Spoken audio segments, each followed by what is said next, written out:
आज Doubtnut app download करें। Doubtnut पर अपने सभी गणित, रसायन विज्ञान, भौतिक विज्ञान और जीव विज्ञान के डाउट्स का करो सफाया। बस प्रश्न की फोटो खींचो, एक ही प्रश्न को क्रॉप करो और तुरंत वीडियो सोल्यूशन पाओ। अभी डाउनलोड करें।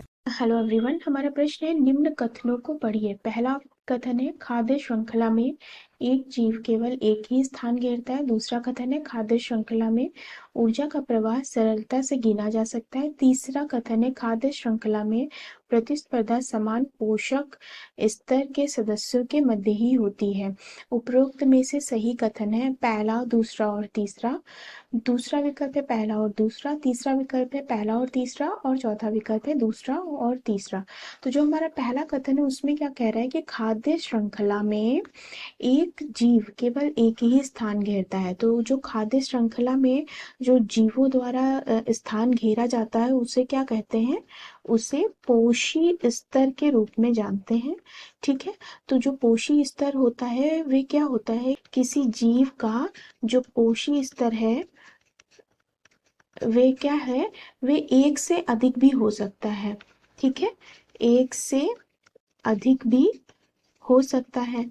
जैसे कि उदाहरण के तौर पर अगर हम ले लें तो शेर जो है वे क्या है, ये द्वितीयक उपभोक्ता भी हो सकता है।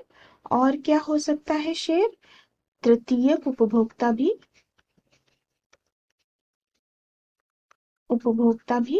हो सकता है। ठीक है, तो हमारा जो पहला कथन हो जाएगा वह गलत हो जाएगा। दूसरा कथन क्या है, खाद्य श्रृंखला में ऊर्जा का प्रवाह सरलता से गिना जा सकता है, तो यह कथन हमारा बिल्कुल सही होगा। और तीसरा कथन जो खाद्य श्रृंखला में ऊर्जा का प्रवाह है वो सरलता से गिना जा सकता है। क्यों? क्योंकि सबसे पहले क्या आते हैं, उत्पादक आते हैं, फिर उसके बाद प्राथमिक उपभोक्ता आते हैं, फिर द्वितीयक उपभोक्ता आते हैं, फिर तृतीयक उपभोक्ता आते हैं। इस तरह से जो इनमें ऊर्जा का जो प्रवाह होता है वो सरलता से हम गिन सकते हैं।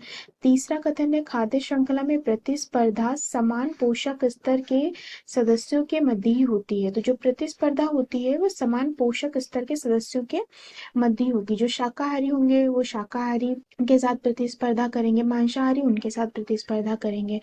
तो ये बिल्कुल, ये कथन भी हमारा बिल्कुल सही हो जाएगा। तो जो हमारा उत्तर होगा वो पहला और दूसरा और तीसरा कथन सही उत्तर होगा, पहला गलत होगा। तो पहले विकल्प में क्या बोल रहे हैं, पहला, दूसरा और तीसरा, तो पहला विकल्प हमारा उत्तर नहीं होगा। दूसरे विकल्प में पहला और दूसरा, ये भी हमारा उत्तर नहीं होगा।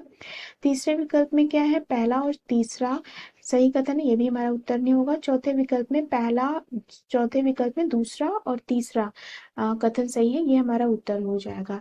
आशा करते हैं कि उत्तर आपको समझ आया होगा। वीडियो देखने के लिए धन्यवाद। कक्षा 6 से 12वीं से लेकर नीट, IIT, JEE वो एडवांस के लेवल तक 1 करोड़ से ज्यादा छात्रों का भरोसा। आज ही डाउनलोड करें डाउटनेट ऐप या व्हाट्सएप करें अपने सारे डाउट्स 8400 400 400 पर।